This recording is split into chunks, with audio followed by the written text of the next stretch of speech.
하루의 끝자락에서 만나는 아루TV. 오늘은 외교만 잘했어도 김삿갓의 일화 등 5편의 이야기를 담았습니다.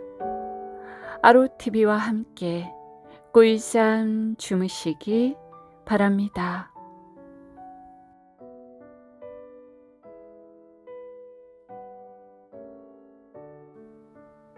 김삿갓이 이천 땅을 떠돌아다니다가 광주 땅으로 들어섰을 때 어느덧 겨울이 가고 봄이 왔다.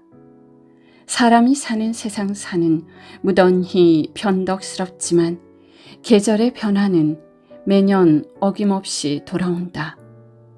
어제까지만 하여도 추위를 느꼈건만 입춘이 지나고 보니 조금만 멀리 걸어도 등골에 땀이 날 지경이었다.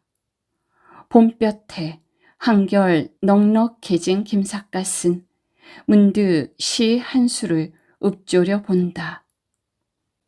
연년연거 무궁거 해마다 해는 가고 끝없이 가고 일일일내 불주래 날은 날이 날마다 끝없이 오고 있네. 영거일내 내 자거 해는 가고 날은 와 오감은 끝이 없는데 천시인사 자중최 우주의 모든 일이 그 속에서 이루어지네.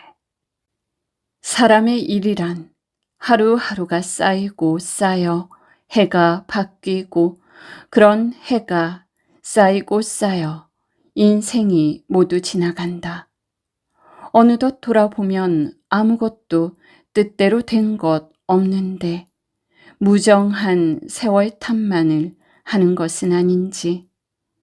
만사계유정, 부생공자망, 세상사 모든 일이 정해진 순서대로 흘러가건만 사람이 제 혼자 바쁘게 돌아간다.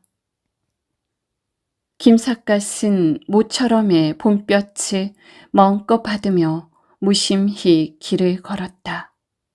그러다 보니 남한강이 가까워진 것 같은데 삼전도에 이르러 문득 눈에 띄는 비석이 있었으니 비문에 새겨진 글은 대청 황제 공덕비였다. 김삿갓은 그 비석을 보는 순간 병자호란의 치욕이 머리에 떠올라 자신도 모르게 진땀이 솟아났다. 이 비석은 병자년 호란 때 정태종 누르하치가 남한산성에 응거하던 인조대왕에게 항복을 받은 뒤 우리로 하여금 강제로 세우게 했던 치욕의 비석이었기 때문이다. 김삿갓은 남한산성 위에 올라 병자호란의 치욕의 역사를 되짚어 보았다. 1627년 만주의 여진족 주장인 누르하치가 후금이란 나라를 새로 세운 뒤 조선에게 형제의 나라로서 관계, 그러니까 즉 국교를 수립할 것을 요구해왔다. 그러나 그때 조선은 전통적으로 명나라와의 국교가 두터웠던 관계로 청태조 누르하치의 요구를 들어줄 생각을 하지 않았다. 명나라는 불과 35년 전인 1592년 조선 땅에서 벌어진 외적의 침입을 함께 막아낸 조명연합의 나라라는 명분이 있었던 것이다. 날로 강성해져가던 후금의 침공을 받고 있던 명은 조선에게 파병을 요구하게 되고 친명사대파와 교린파가 대립하던 조선 조정은 강홍립을 도원수로 하는 조선군을 명의 요구대로 파병하게 된다. 그러나 동북아 지역의 정세를 어느 정도 읽고 있었던 광해군은 파병되는 도원수 강홍립에게 전투를 피할 수 있는 대로 피하라는 밀명을 주고 조선이 후금과 전쟁할 뜻이 없음을 후금이 알게 하였기에 명과의 전쟁에 더 급했던 후금은 명과의 전투에 전념하여 만주 북부 지역을 장악하고 대륙의 중원으로 진출로를 얻게 된다. 그런데 그때 친후금 정책을 펴오던 조선 왕 광해 임금은 친명파들이 일으킨 인조 반정으로 실각하고 폐위된다.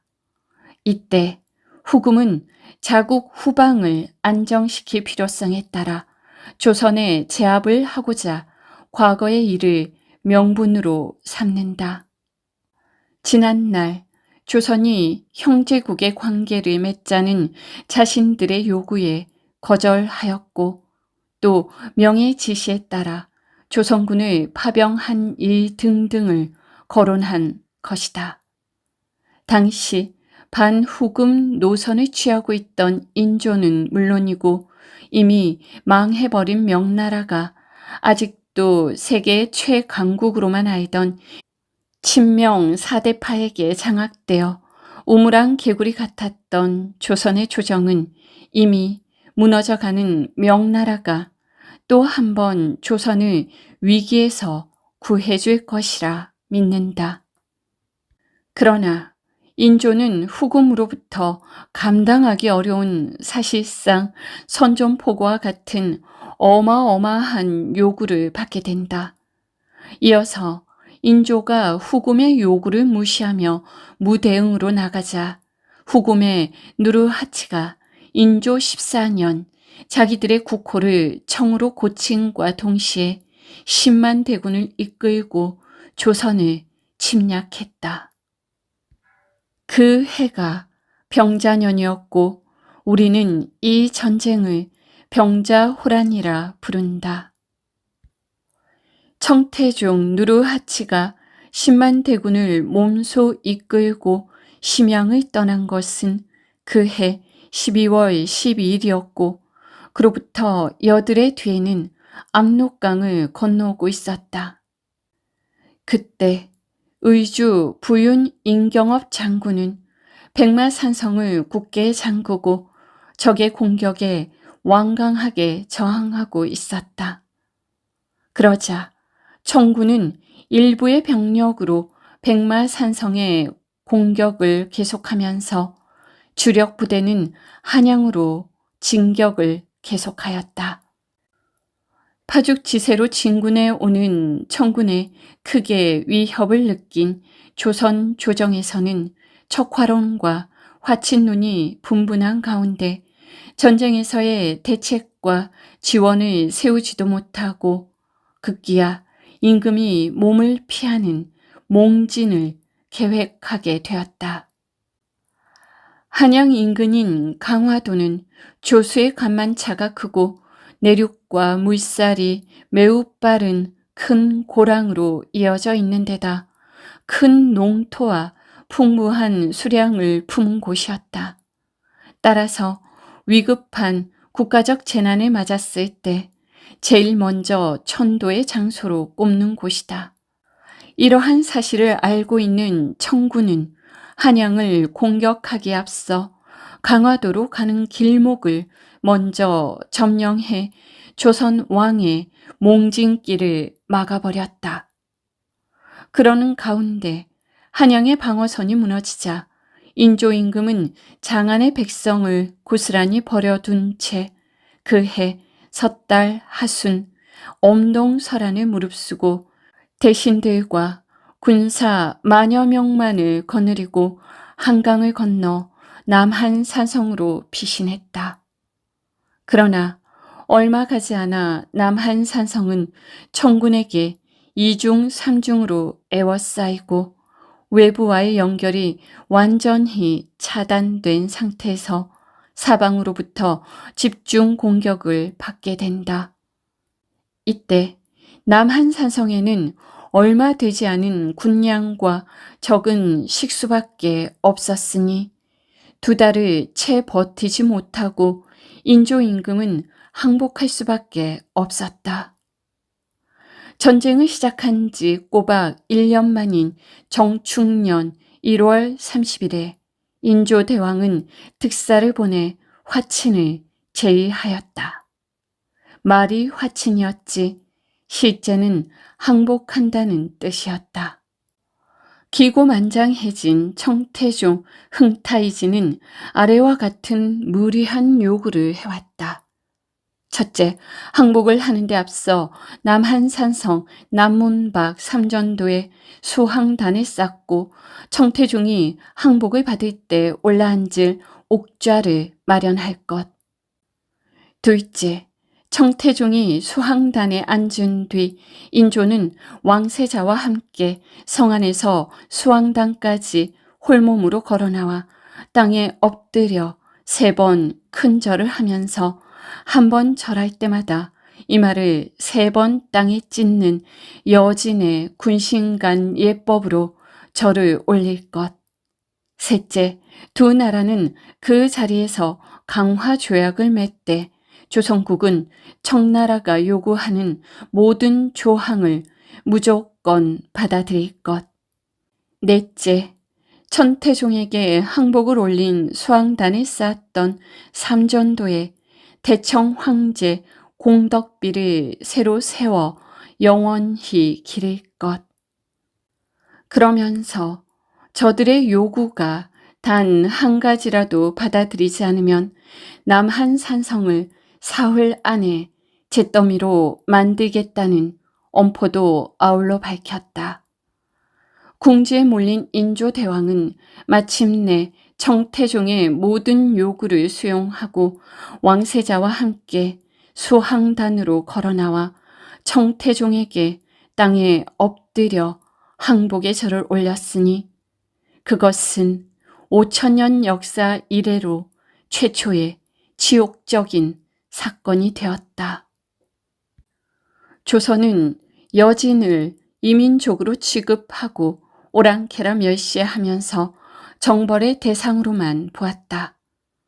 그러나 따지고 보면 여진은 우리와는 같은 핏줄이었는데도 4대 사상에 젖었던 신라, 고려, 조선은 중화족의 나라인 당, 송이나 명을 아비의 나라라 생각할 만큼 지도층들의 4대 사상은 깊이 빠져 있었다. 그래서 역사에 대한 무지함을 보였던 것이다. 아니 어쩌면 그런 사실을 알면서도 좁은 반도에 자리 잡은 약소국이었기에 살아남으려고 대륙 중원의 최강자인 당, 송, 명과 한 몸이기를 염원했던 것인지도 모를 일이다.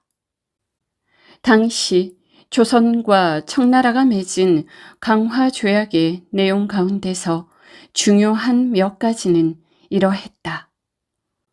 첫째, 조선의 국왕은 청나라에 대하여 신의 예를 행할 것, 형제의 관계가 아닌 군신의 관계라는 뜻이었다. 둘째, 조선은 명나라와 국교를 단절함은 물론이고 이제부터는 청나라 연호를 쓸 것. 셋째, 조선은 왕세자와 둘째 아들을 청나라에 인질로 보낼 것 등등이었다. 한편 이러한 강화조약과는 별개로 더욱 막심한 피해가 있었으니 그것은 백성들의 피해였다. 오랑캐 군사들이 전국을 휩쓸고 돌아다닐 때 백성들의 재산을 닥치는 대로 약탈해 갔을 뿐 아니라 무고한 백성 5만여 명을 포로로 납치해 갔다. 그렇게 납치해 간 사람은 종으로 부려먹었고 젊은 여자는 성적 놀이개로 삼았다. 전쟁이 모두 끝난 뒤 납치해 간 우리 백성을 돌려달라는 조선의 요구에 대해 청나라에서는 돈을 요구했다. 신분의 차별을 두어 일반 백성은 백냥에서부터 부녀자와 지위가 높은 사람들은 1,500냥까지의 보상금을 요구한 것이다. 참 기가 막히지 않는가? 5만여 명이나 되는 조선 포로의 보상금은 실로 어마어마한 금액이었다. 어떤 이는 가족을 데려오려고 가진 것을 모두 내다 팔았다. 그 결과 조선의 경제는 전쟁의 피해와 함께 더욱 피폐해졌다. 그러나 전쟁의 여파는 이것만이 아니었다. 환향녀라는 말은 이때 생긴 말이다. 포로로 잡혀간 사람들 가운데 보상금을 내고 되돌아온 부녀자를 환향녀라고 불렀다. 환향녀. 이것은 글자 그대로 청나라 군사에게 끌려갔다가 고향에 돌아온 여자라는 뜻이다. 그 말의 속뜻은 청나라 군사에게 끌려갔던 여자들이 순결이나 정조를 지킬 수 있었겠느냐 하는 우려가 담긴 말이다. 또 그렇게 정조를 잃고 임신이 돼서 낳은 자식을 청나라 사람의 자식이란 뜻으로 호로 자식이라 불렀다. 이후로 세월이 지나면서 환향녀는 잊혀져 갔다.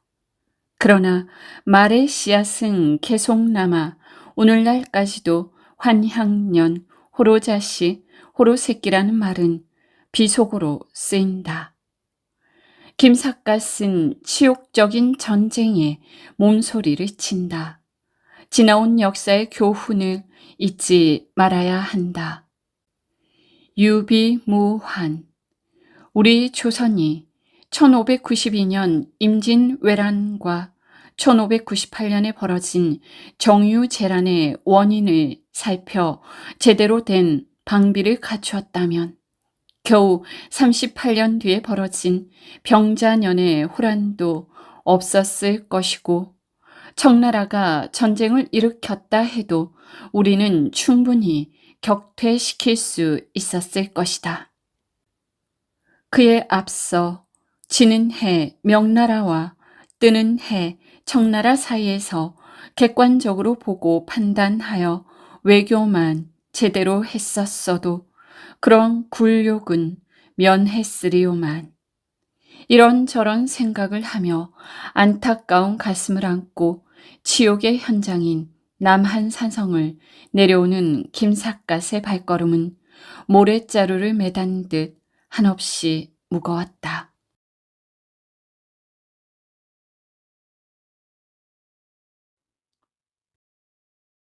조선시대 명재상.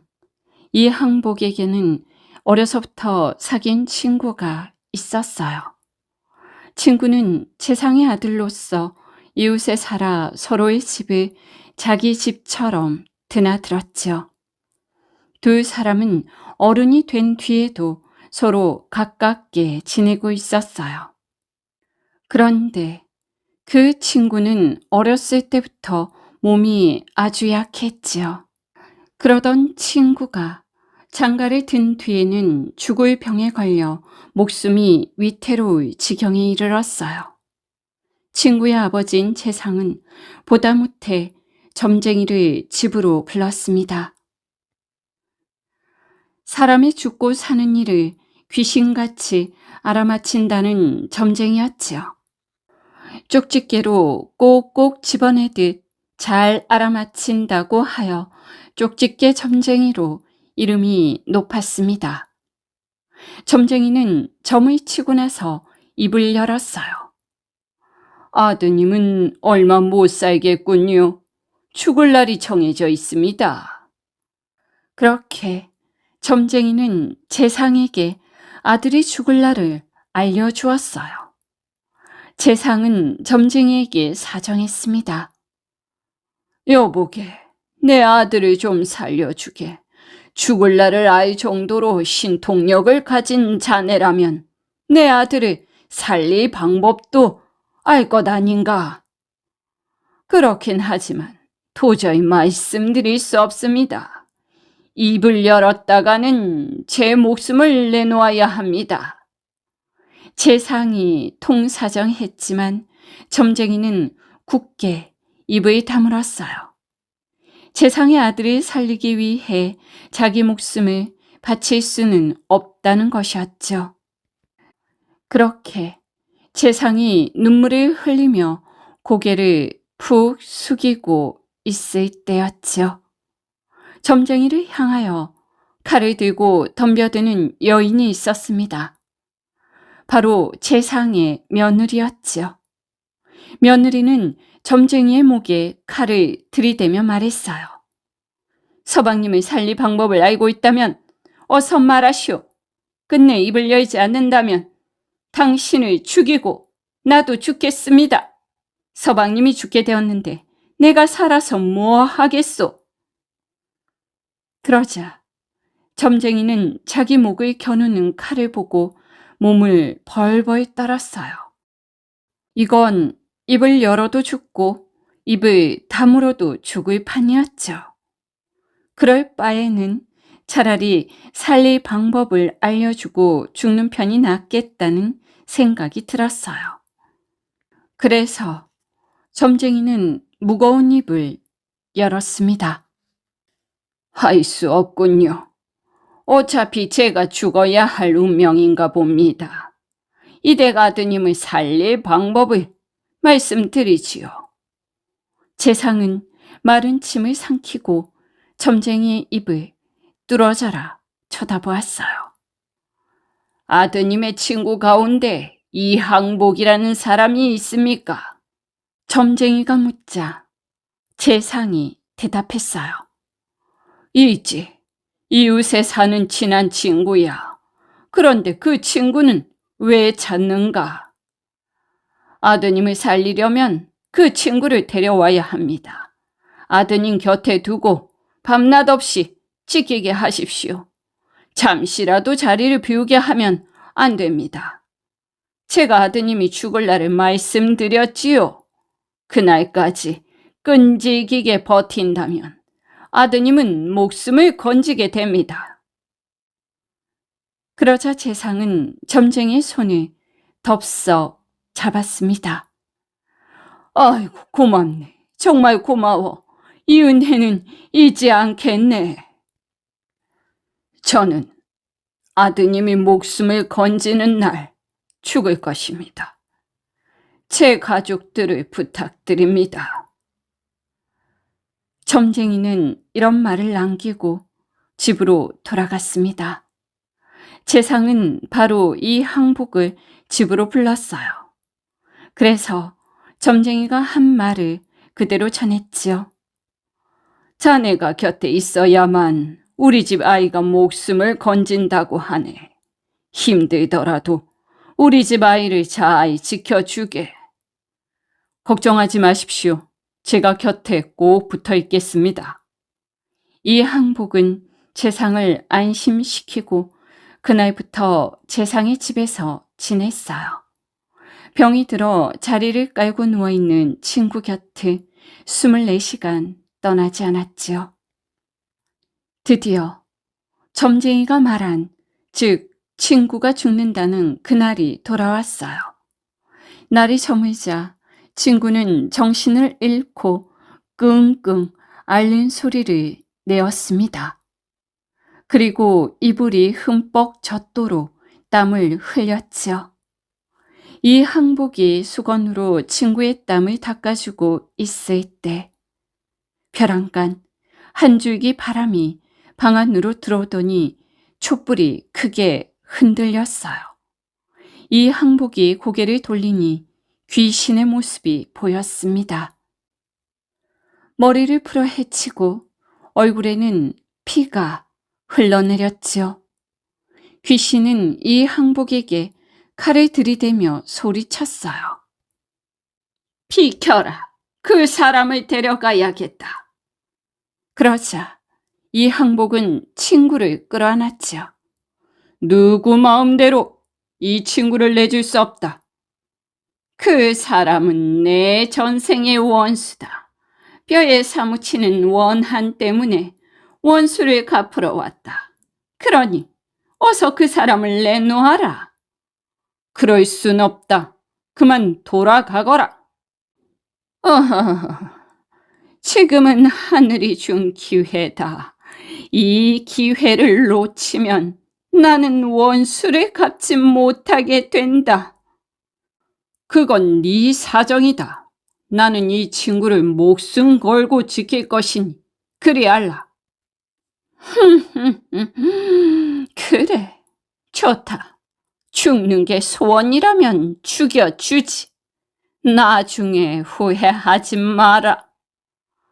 그렇게 귀신은 이 항복을 노려보더니 칼을 들고 덤벼들었습니다. 그런데 금방 칼을 찌를 듯 하다가 뒤로 주춤 물러섰지요. 그러더니 귀신은 그 자리에 엎드려 울면서 말하는 것이었어요. 도련님, 제발 그 사람을 내주십시오. 이렇게 비겠습니다. 이게 무슨 일인지 귀신은 정말 두 손을 들어 싹싹 빌었지요. 그러자 이 항복이 물었어요. 아니, 나를 죽인다더니 왜 칼로 찌르지 않느냐? 도련님, 제가 함부로 할 수 없는 분입니다. 앞으로 이 나라를 위해 큰일을 해야 하니까요. 도련님, 저를 불쌍히 여기셔서 그 사람을 넘겨주십시오. 그러나 이 항복은 고개를 내저었어요. 아무리 사정해도 소용없다. 이 친구를 데리고 가고 싶으면 어서 나부터 죽여라. 도련님, 제발. 귀신과 이 항복은 친구를 놓고 실랑이를 벌였습니다. 그러는 사이 시간은 흘러 닭 울음소리가 들려왔지요. 새벽이 밝아온 것이었어요. 귀신은 그 자리에 주저앉더니 방바닥을 치며 통곡했습니다. 원통하구나. 원수 갚을 기회를 놓치다니. 이 점쟁이 놈이 입을 나불거렸어. 내 일을 망쳐놓았어. 그놈을 그냥 내버려 두지 않으리라. 귀신은 이를 부득부득 갈았지요. 그리고 점쟁이에게 분풀이를 하러 떠났어요. 그렇게 귀신이 떠나자 친구는 정신이 돌아왔지요. 그리고 금세 병이 나 자리를 털고 일어섰어요. 그런데 그날 아침 점쟁이 집에서 연락이 왔습니다. 점쟁이가 갑자기 죽었다는 것이었지요. 그러자 재상은 안타까운 마음으로 손수 장례를 치러주고 점쟁이 가족에게 평생 먹을 양식을 주었다고 하지요.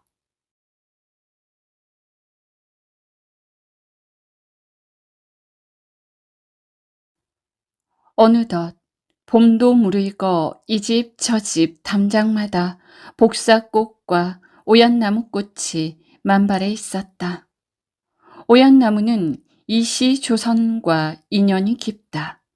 김삿갓은 이씨를 뜻하는 성씨가 오얏나무이라는 것을 너무도 잘 알고 있었다. 고려 말엽 공민왕 때 한양 땅에는 난데없이 오얏나무가 무성하게 자라며 꽃을 피웠다.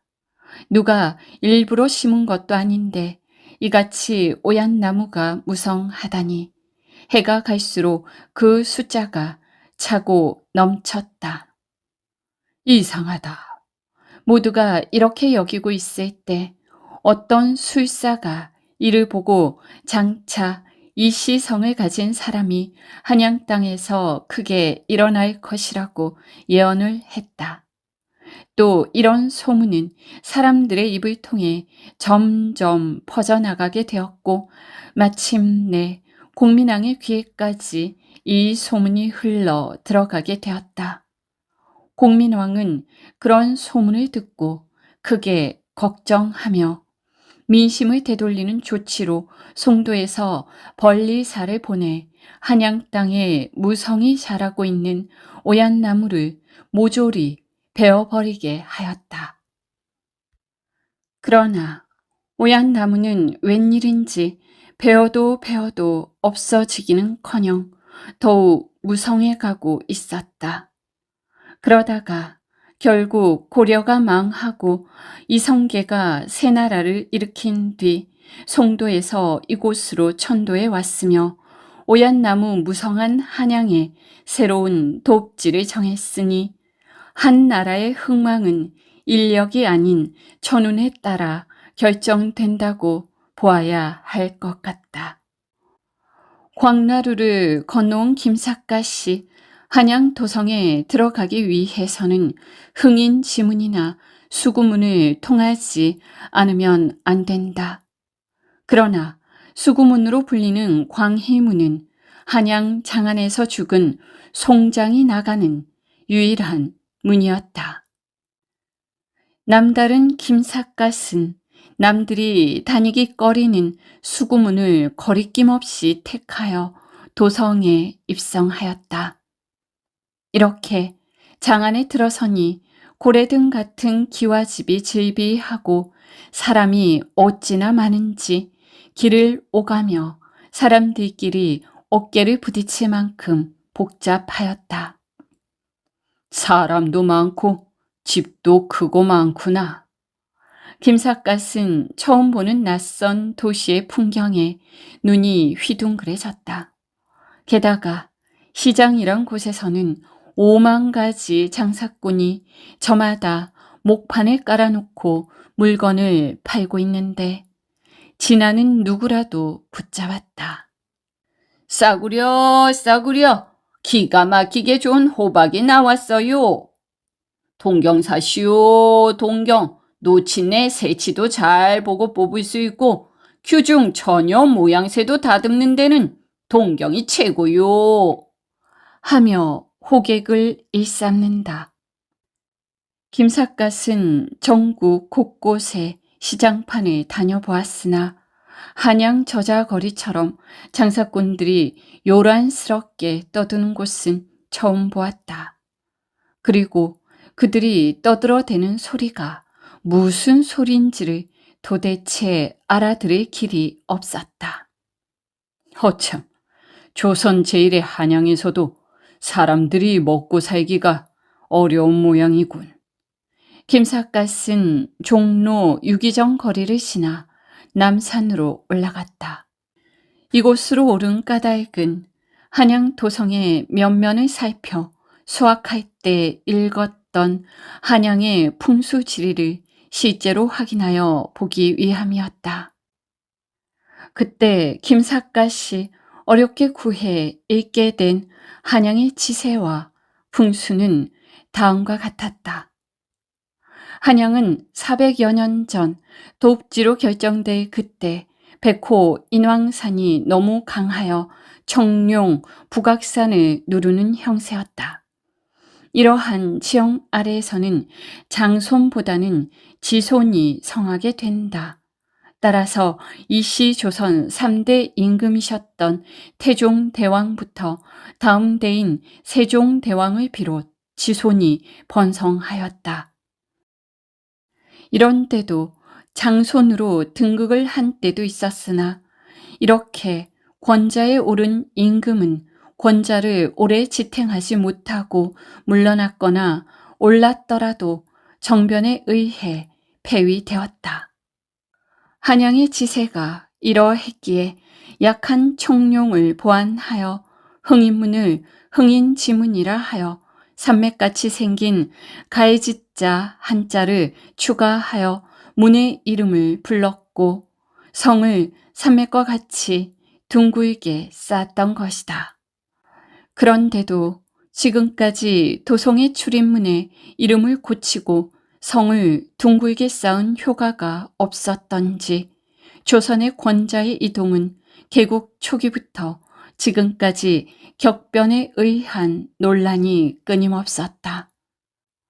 한편 한양을 처음 수도로 정하고 성과 궁궐을 축조할 때 풍수지리의 근거로 무학대사와 정도전의 의견이 서로 달랐는데, 무학대사의 주장은 강한 백호를 누르기 위해 궁궐을 지을 때 인왕산을 뒤로 하여 동향으로 앉혀 짓게 되면 그 왼쪽에 청룡이 북악산과 삼각산이 되므로 장손이 번성하는 이상적인 왕도가 된다는 주장이었다. 그리고 정도전은 유교의 옛 경전까지 인용하면서 왕은 마땅히 남면하는 법인데 궁궐의 대문을 어찌 동쪽으로 앉힐 수 있는가 하는 주장을 조금도 굽히지 않았다고 한다. 당시 새로 집권한 이성계의 추종 세력은 고려시대의 숭불 정책에 회의를 품은 유교학자 출신의 문신들이었다. 이성계는 집권 초기에 혼란한 왕권을 유지하는데 이들의 의견을 무시할 수 없었다. 결국 그들의 의견이 받아들여져 경복궁은 남향으로 지어지게 되었다. 그때 무학대사는 크게 탄식했다.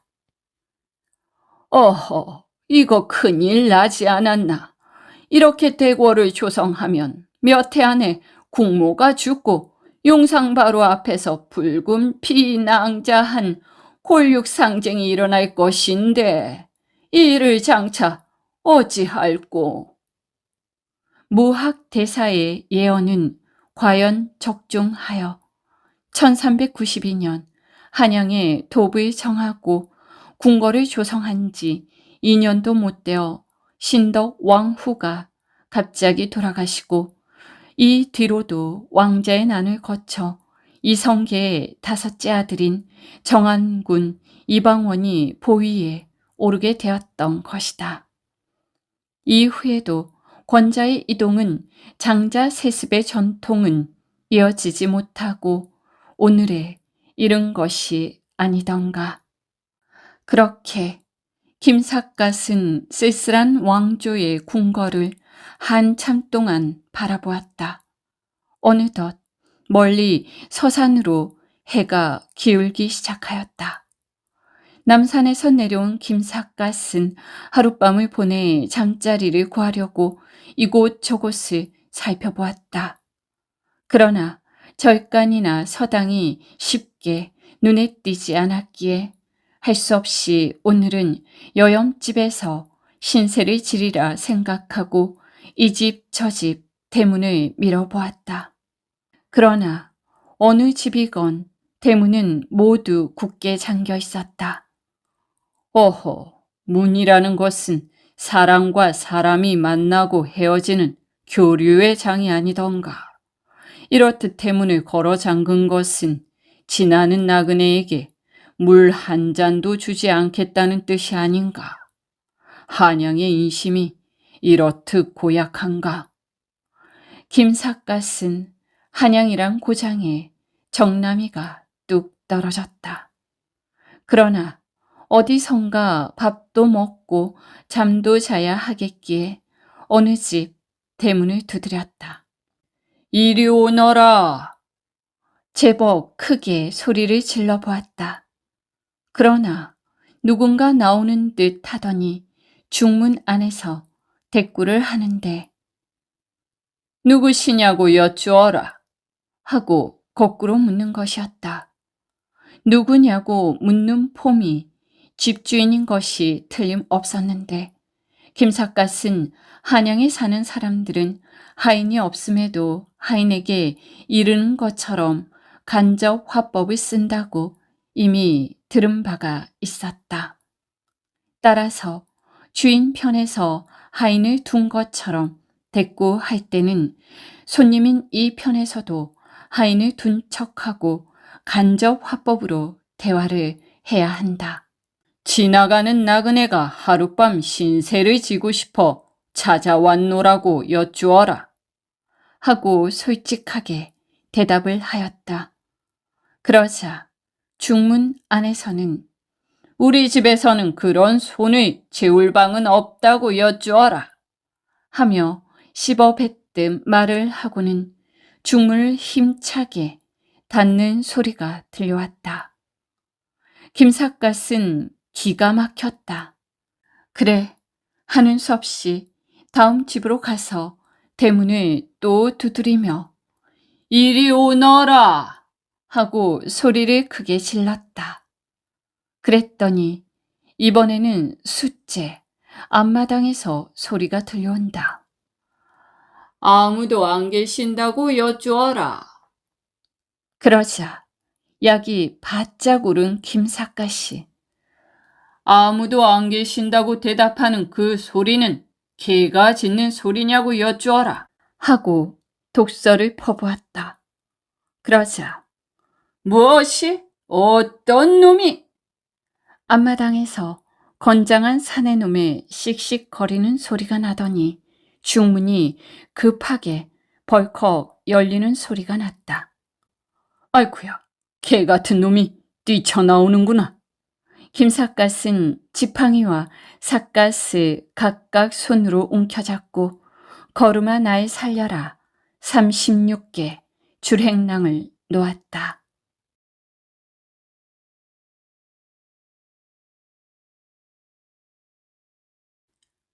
신늑사에서 서쪽으로 10여리 떨어진 북성산 양지바른 곳에는 세종대왕의 영릉이 있었다.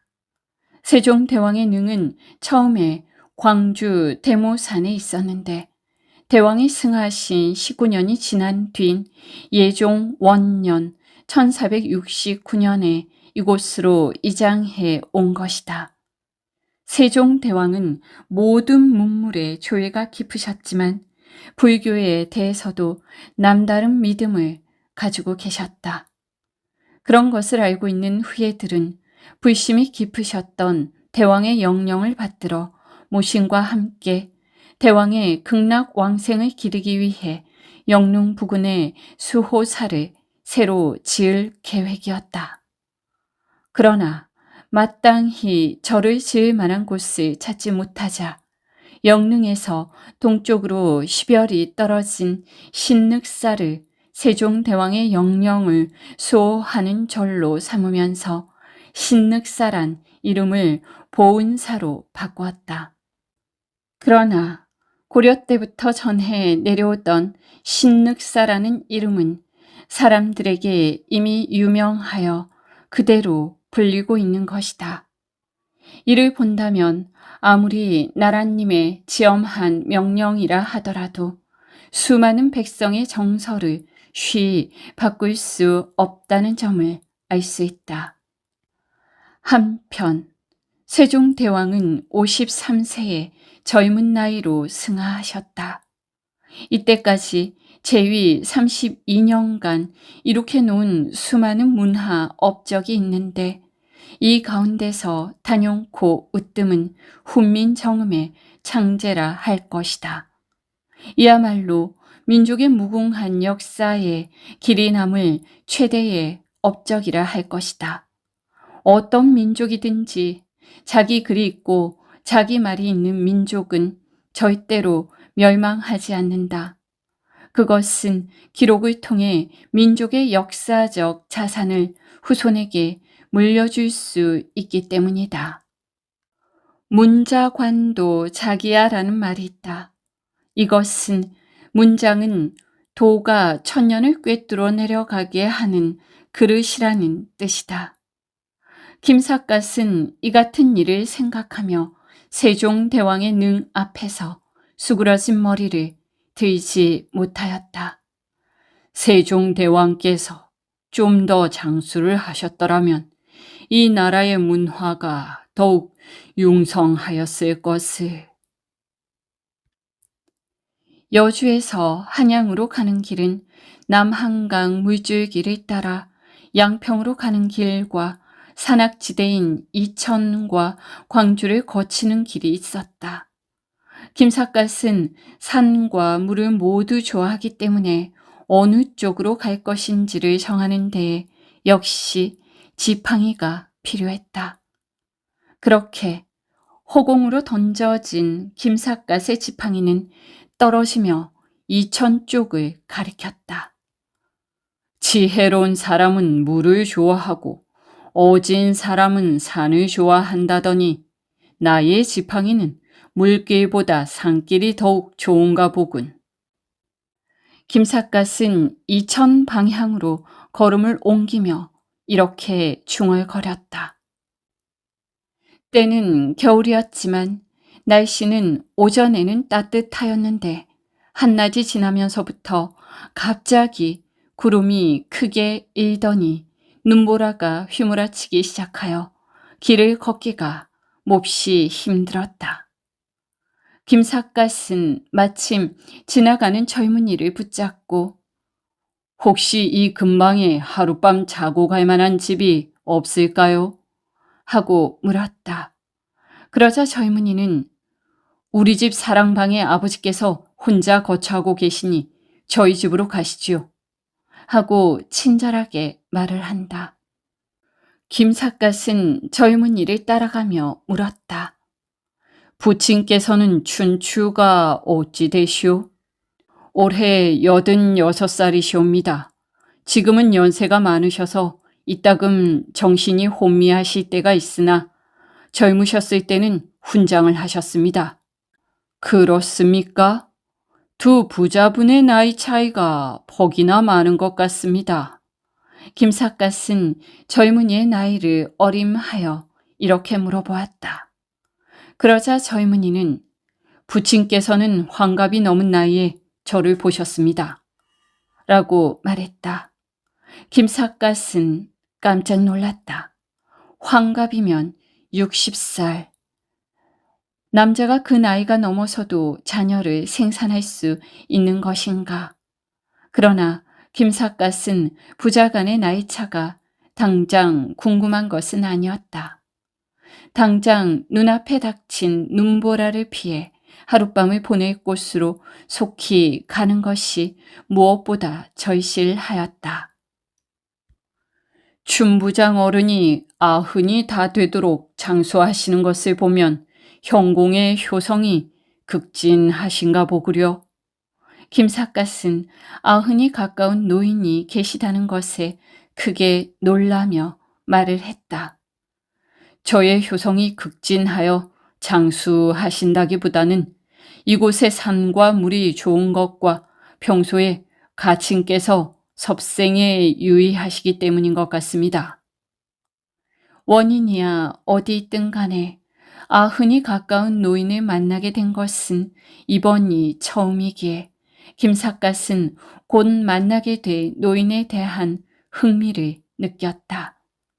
이윽고 젊은이를 따라서 김 훈장 댁에 당도해 보니 집은 비록 초가집이었으나 본체와 사랑체가 엄연히 갖춰진 봄이 어디로 보아도 중농쯤은 될성 싶었다.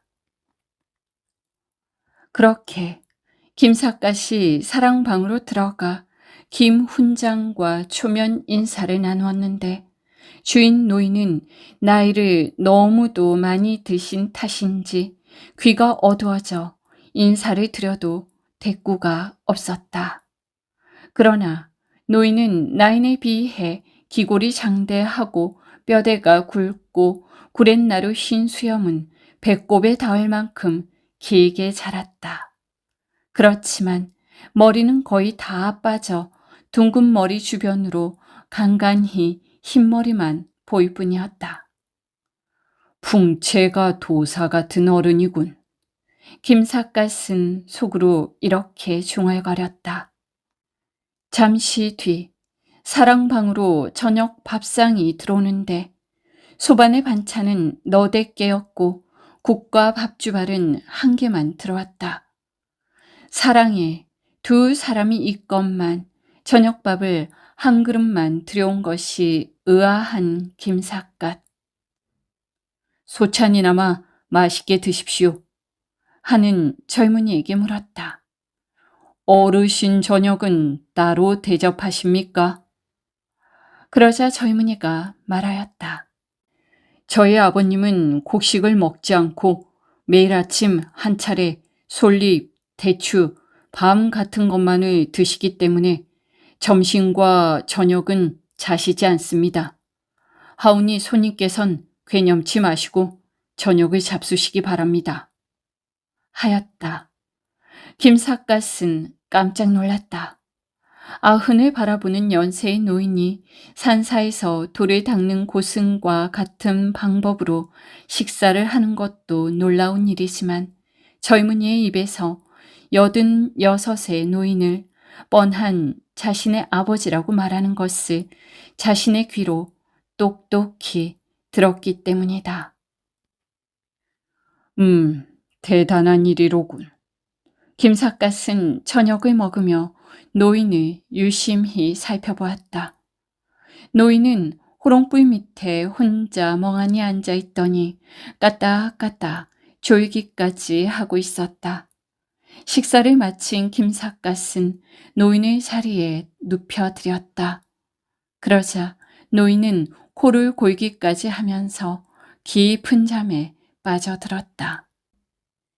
86의 노인이 환갑을 넘겨 자손을 생산했고 다른 사람들은 세끼 식사를 하는데도 하루 한 차례 벽공만의 식사로 끼니를 이으며 말수가 없고 주변의 변화에 무심한 것은 장수와 어떤 상관관계일까? 김삿갓의 이 같은 의문을 풀어줄 사람은 노인의 젊은 아들뿐이었다. 잠시 아버님에 관해 물어봐도 될까요? 김삿갓은 저녁상을 물리러 들어온 젊은이에게 말했다. 제가 여러 지방을 다녀보았지만 춘부장 어른처럼 연로하셨어도 이렇게 정정한 분을 만나지는 못했습니다. 장수하시는데 어떤 비결이라도 있습니까? 그러자 젊은이는 아래와 같이 말을 하였다. 사람이나 짐승이나 배를 골치 않아야 목숨을 부지할 수 있습니다. 그러나 살아가기 위해 먹는 음식은 생명을 살리기도 하지만 쉽게 죽이기도 합니다. 저의 부친께서는 당신의 취향과 여건에 맞춰 이미 오래전부터 곡식을 먹지 않고 매일 아침 한 차례 솔잎, 대추, 밤 같은 것만을 드시면서 지나친 식사는 질병을 가져온다고 거리를 두게 되었으며 평소에 말을 가급적 삼가하여 기를 발산하지 않으시며 매사를 당신의 현안이 아닌 듯 무심하게 보고 넘기시는 게 장수의 비결인 듯 합니다. 라고 말을 하였다. 사람은 누구나 무병장수하기를 바란다. 그러나 무병장수는 어지간한 노력이 없으면 가능하지 않은 일이다. 김삿갓은 노인이 일상을 지내는 모습을 보고 들으며 노인처럼 평소에 절제 있는 생활을 하게 되면 수명이 남다르게 오래일 수 있겠다고 생각했다. 다음 날 아침 조반을 얻어먹고 길을 나선 김삿갓. 밤새 내린 눈으로 천지가 하얀 소복을 뒤집어 쓴 듯 모두 하얗게 변해 있었다. 옥후 이마 불똥비, 숲속의 까마귀는 얼어서 날지 못하고 만내 경설 앞송비, 밤새 눈이 내려 살인문이 찌들어 붙었네. 응지작야 산영사, 짐작컨대 간밤에 산신령이 죽었나 보다. 다소청봉 진백의 모든 산이 저마다 소복을 입은 것 보니.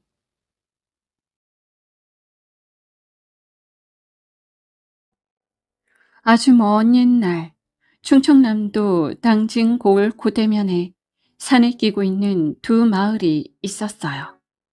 그중 용두리 마을에는 용의 머리를 닮은 산이, 구촌리 마을에는 거북의 머리를 닮은 산이 있었지요. 두 마을 사람들은 개와 원숭이처럼 사이가 아주 나빴지요. 그래서 만나기만 하면 서로 잡아먹을 듯 싸웠어요. 큰 싸움이 벌어지면 마을 사람들끼리 무리지어 싸우는 것은 아주 흔한 일이 되어버렸습니다. 그런데 싸움이 격렬해지면 이상하게도 이 산들이 가만히 있지 않았어요.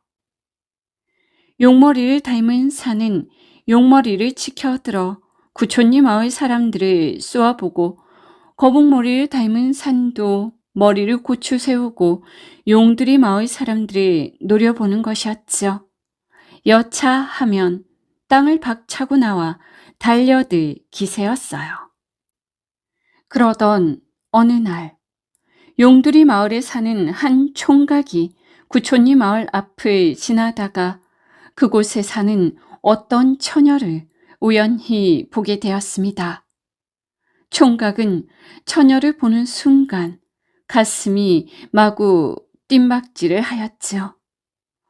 오, 정말 눈부시게 아름답구나. 마치 하늘에서 내려온 선녀와 같아.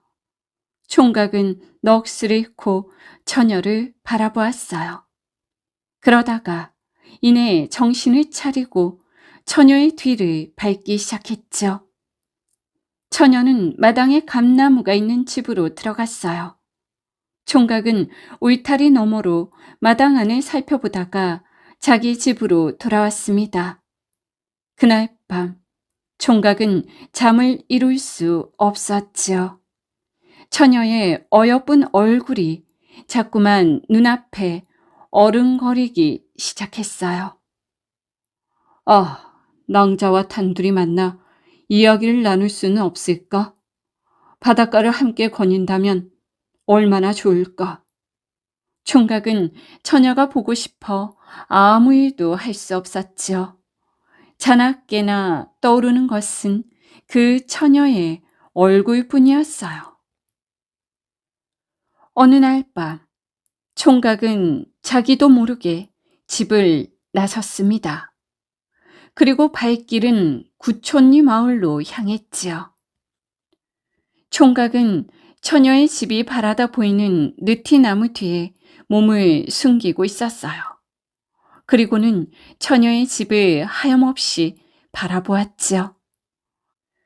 저 집에는 지금쯤 낭자가 곤히 잠들어 있겠지? 아, 낭자의 얼굴을 보고 싶다. 어느새 어두운 밤이 지나고 새벽이 되어 날이 희미하게 밝아오고 있었습니다. 길에 서서 밤을 지새운 총각은 처녀의 집을 지켜보다가 눈을 번쩍 떴지요. 처녀가 집에서 나오는 것이었어요. 처녀는 윗동이를 머리에 이고 살인문에 나섰지요. 총각은 그 뒤를 몰래 쫓아갔어요. 처녀는 우물가로 가서 물동이를 내려놓았죠. 그리고 두레박을 내려 우물에서 물을 길어 올렸어요. 총각은 처녀를 몰래 바라보다가 처녀 앞에 불쑥 나섰죠. 낭자! 그러자 처녀는 화들짝 놀랐어요. 에고머니나, 누구세요? 저는 용두리 마을에 사는 사람입니다. 예? 처녀는 놀란 표정을 지었어요. 구촌리 마을에서는 용두리 마을을 원수 마을로 여기고 있었기 때문이지요. 총각이 말했습니다. 저는 나쁜 사람이 아닙니다. 그러니 안심하고 제 말을 좀 들어주십시오. 저는 사실 며칠 전에 낭자를 먼 발치에서 보고 첫눈에 반했습니다. 그래서 그날로 집을 알아내고 낭자가 보고 싶어 저도 모르게 이 마을로 오게 된 것입니다. 총각은 밤을 꼬박 새워 처녀를 기다렸다고 솔직히 털어놓았죠. 그러자 처녀는 더욱 놀라는 표정을 지었어요. 아니, 얼굴 한번 보겠다고 밤을 새우다니? 이 남자는 진정 나를 사랑하는 사람인가? 처녀는 그렇게 총각의 얼굴을 꼼꼼히 뜯어보았어요. 그런데 보면 볼수록 호감이 가는 얼굴이었죠. 그렇게 이튿날부터 총각은 새벽마다 우물가에서 처녀를 기다렸어요. 여러 번 만남을 가지는 동안 어느새 처녀도 총각이 좋아졌습니다. 이제는 총각의 얼굴을 하루라도 보지 않으면 견딜 수 없을 정도가 되었죠. 두 사람은 새벽뿐 아니라 밤에도 만났습니다. 마을 사람들의 눈을 피해 바닷가를 거닐며 둘만의 시간을 보냈지요. 그런데 두 사람의 사랑이 깊어지면서 정말 신기한 일이 벌어졌어요.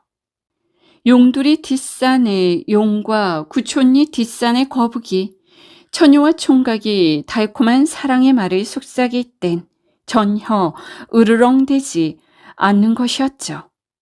오히려 목을 길게 빼고 마치 구경거리라도 생긴 듯 재밌게 바라보고 있었어요. 그러나 두 사람의 만남은 오래가지 못했습니다. 밤늦게 돌아다니는 딸을 수상히 생각한 아버지가 딸의 뒤를 미행한 것이지요. 아버지는 바닷가에서 딸이 남자를 만나는 것을 보고 화가 나 버럭 소리부터 질렀습니다. 밤마다 어디를 돌아다니나 했더니 남자를 만나러 다녀. 이 고얀 것. 아버지는 딸을 크게 꾸짖고 집으로 데려왔어요. 그리고는 방에 가두어 놓은 뒤 바깥 출입을 못하게 감시했지요. 처녀는 애가 탔습니다. 발이 묶여 총각을 만나러 갈 수 없었기 때문이지요. 애가 타기는 총각도 마찬가지였어요.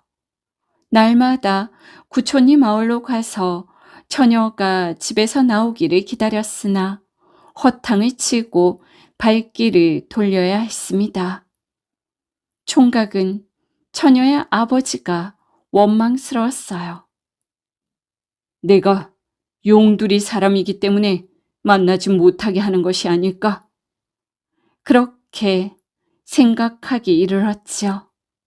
그러자 구촌리 마을 사람들에 대한 분노가 끓어오르기 시작했습니다. 누구든 걸리기만 해봐. 내가 혼을 내어줄 테니. 그렇게 총각은 느티나무 뒤에 숨어 처녀의 집을 지켜보다가 주먹을 불끈 쥐었지요. 그런데 그때였습니다. 한밤중에 왜 남의 집을 엿보는 거요? 하는 소리가 뒤에서 들렸죠. 총각이 돌아보니 구촌리 마을의 청년이었어요. 당신은? 청년은 총각의 얼굴을 알아보았어요. 총각이 용두리 마을 사람이란 것을 알고 있었던 것이죠. 청년은 총각을 노려보며 말했습니다. 남의 동네에 와서 뭐 하는 짓이오? 당신 도둑질하러 왔지? 뭐야? 멀쩡한 사람을 도둑으로 몰아? 총각은 화가 머리끝까지 나서 청년의 멱살을 잡았어요. 너 마침 잘 만났다. 나한테 혼 좀 나봐라. 총각은 이렇게 외치며 주먹으로 청년의 얼굴을 쳤습니다. 아이쿠! 청년은 비명을 지르며 그대로 나동그라졌지요. 그렇지 않아도 구촌리 마을 사람들에 대한 분노가 끌어올라 있던 참이었는데 총각은 화풀이도 할 겸 청년을 실컷 두들겨 패고는 자기 마을로 돌아갔죠.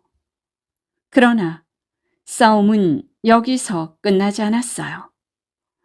다음 날 자기 마을 청년이 용두리 총각에게 흠씨 두들겨 맞았다는 소식이 전해지자 구촌리 마을은 벌집을 쑤셔 놓은 것 같이 소란스러워졌지요. 아니, 한밤중에 우리 마을에 와서 주먹질을 해? 하루 강아지 범무서운 줄 모른다더니. 그래, 이번 기회에 본때를 보여주자고. 함부로 까불진 못하게 말이야. 구촌리 마을 사람들은 몽둥이와 삽자루를 들고 용두리 마을로 쳐들어갔어요. 그리고는 이 집 저 집을 몰려다니며 닥치는 대로 때려 부수기 시작했습니다. 용두리 마을이 쑥대밭이 되어가자 용두리 뒷산의 용의 눈에서도 불이 나기 시작했죠. 크아! 하며 머리를 쳐들고 길길이 뛰며 울부짖는 것이었어요. 구촌리 마을 사람들은 뒷산의 용을 보고 겁을 먹었죠. 그래서 걸음아 날 살려라 하고는 자기네 마을로 달아났어요. 용두리 뒷산에 용이 길길이 뛰자 구촌리 뒷산의 거북도 머리를 번쩍 쳐들기 시작했습니다. 그리고 으르렁거리며 천천히 기어나왔죠. 그 모습을 보고 용두리 뒷산의 용도 걸어나와 거북을 향하여 달려들었어요. 크아! 켜! 용과 거북의 싸움이 시작되었습니다. 두 마을 사이의 들판에서 벌어지는 치열한 싸움이었죠. 그렇게 얼마나 싸웠을까요? 벼랑간 천둥 소리가 지축을 흔들더니 하늘 저편에서 칼 한 자루가 날아왔어요. 그 칼은 혼자 허공에서 춤을 추다가 용에게 날아갔습니다. 그 순간 번쩍하고 성광이 비치더니 용의 목이 뚝 잘렸죠. 용은 비명도 지르지 못하고 숨이 끊어졌어요. 다음은 거북이었습니다. 칼은 달아나는 거북을 쫓아가 허공을 갈랐어요. 결국 거북의 머리도 싹둑 달아났지요. 용과 거북을 가볍게 해치운 칼은 하늘로 솟아올랐어요. 그리고 심리 밖으로 날아가 어느 산 위에 쿵 하고 떨어졌습니다. 그러자 그 자리에 땅이 부풀어 오르기 시작하여 칼 모양의 큰 바위가 생겼지요. 마을 사람들은 이 바위를 칼이 떨어져 생긴 바위라 하여 칼바위라고 불렀어요. 용과 거북이 칼을 맞지 않고 계속 싸웠다면 어떻게 되었을까요? 만일 용이 거북을 이겼다면 용두리가 잘 사는 마을이 되었을 것이고, 거북이 용을 이겼다면 구촌리가 잘 사는 마을이 되었을 것이라고 사람들은 전하고 있습니다.